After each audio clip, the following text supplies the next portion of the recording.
जी students, ये देखिए आपके लिए मैंने अब ये खुलासा लिख भी दिया है ताकि आपके सामने रिटन फॉर्म में आ जाए और आपको कोई कन्फ्यूजन ना रहे, आपका तरीक़ेकार भी दुरुस्त हो जाए और लफ्ज़ों की इमला आपकी गलत ना हो। ये आप देखते ही जाएँ और यहाँ से देख के फिर आप नोट डाउन कर लें कि खुलासा कैसे लिखना है पैराग्राफ की सूरत में।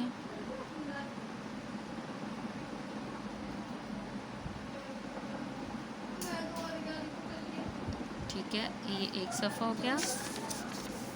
उसके बाद ये दूसरा सफ़ा है।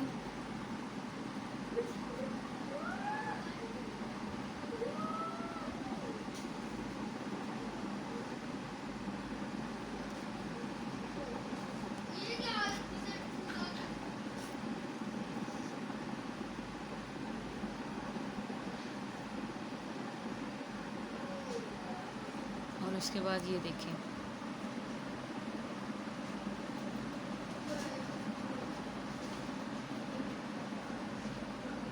अढ़ाई सफ़ों में आपका ये मुकम्मल हो गया है।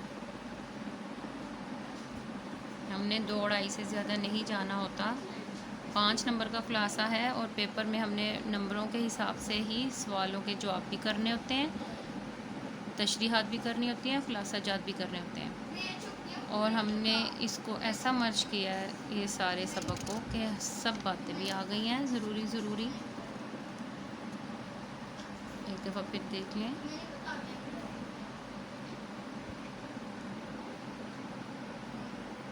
उम्मीद है अब आपको किसी चीज़ की कन्फ्यूजन नहीं होगी। चैनल सब्सक्राइब करें, शेयर करें, दूसरों के साथ भी खुद भी सीखिए और सिखाइए। अल्लाह हाफिज़।